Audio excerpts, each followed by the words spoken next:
ನನಗೆ 100% ವಿಶ್ವಾಸ ಇದೆ. ಸಿದ್ದರಾಮಯ್ಯನವರು ಯಾವುದೇ ಕಾರಣಕ್ಕೂ ಅವರ ಅವಧಿಯನ್ನು ಪೂರ್ಣಗೊಳಿಸೋದಕ್ಕೆ ಸಾಧ್ಯ ಇಲ್ಲ, ಅದು ಅಸಾಧ್ಯ. ಯಾವತ್ತು ರಾಜೀನಾಮೆ ಕೊಡ್ತಾರೆ? ಅವರ ಯುದ್ಧ ಈಗಿನೂ ಪ್ರಾರಂಭ ಆಗಿದೆ, 15 ದಿನ ಆಗಿದೆ. ಯಾರ್ಯಾರು ಬಡಗಿ ತೊಗೊಂಬರ್ತಾರೆ, ಯಾರ್ಯಾರು ಕುಡ್ಗೋಲು ತೊಗೊಂಬರ್ತಾರೆ, ನಿಮ್ಗೆ ಗೊತ್ತಾಗ್ತದೆ.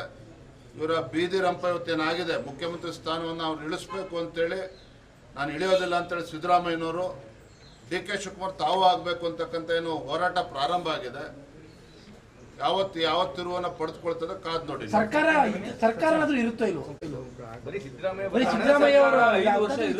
ಮುಖ್ಯಮಂತ್ರಿ ಸಿದ್ದರಾಮಯ್ಯನವರು ಮುಖ್ಯಮಂತ್ರಿ ಕುರ್ಚಿನಲ್ಲಿ ಅಥವಾ ಮುಖ್ಯಮಂತ್ರಿ ಪೂರ್ಣ ಅವಧಿಯನ್ನು ಮುಗಿಸೋದಕ್ಕೆ ಸಾಧ್ಯ ಇಲ್ಲ.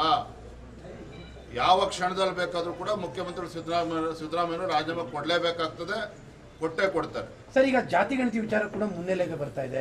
ಜಾತಿ ಗಣತಿಯನ್ನು ನಾವು ಪರಿಶೀಲಿಸ್ತೀವಿ ಅನ್ನುವಂಥ ವಿಚಾರವನ್ನು ತರ್ತಾ ಇದ್ದಾರೆ ಸರ್. ರಾಜ್ಯದ ಮುಖ್ಯಮಂತ್ರಿಗಳಿಗೆ ಪ್ರಶ್ನೆನ ಮಾಡಿ.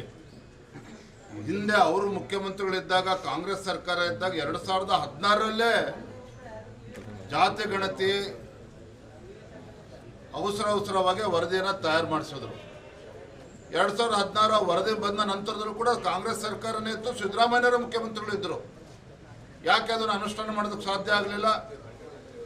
ಚುನಾವಣೆ ನೆಪ ಒಡ್ಡೆ ಅದನ್ನ ಹಾಗೆ ಮುಂದೂಡಿದ್ರು.